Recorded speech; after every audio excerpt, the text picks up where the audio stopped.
Bonjour et bienvenue dans cette première chronique histoire de la nouvelle saison de Raiwan, l'émission ferroviaire consacrée à la ligne sommitale de la Furka.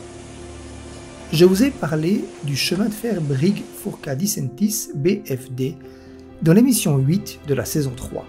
Rappelez-vous, le BFD a mis en service le tronçon Brigg-Oberwald en juin 1914, puis Oberwald-Gletsch en 1915. Le prolongement vers Andermatt et Disentis ne sera toutefois achevé qu'en 1925 et 26 par le chemin de fer Furka-Oberalp qui lui succéda.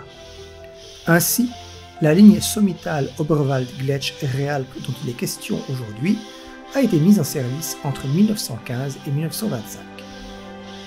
Jusqu'en 1982, à la mise en service du tunnel de base de la Furka entre Oberwald et Realp, la ligne était fermée entre ces deux localités chaque hiver, la caténaire démontée et les tunnels fermés.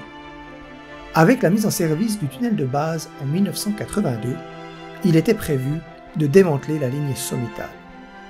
Très rapidement, une association, Verein Furka Bergstrecke, fut créée en 1983 pour conserver la ligne, puis une société, Dampfbahn Furka Bergstrecke AG, en 1985.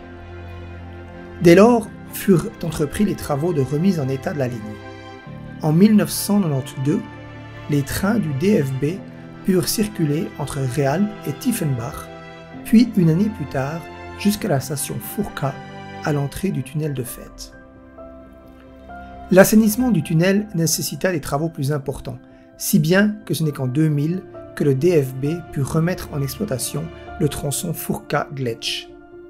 Finalement, 10 ans plus tard, en 2010, la dernière section, par ailleurs la plus ancienne, entre Gletsch et Oberwald, a été remise en service.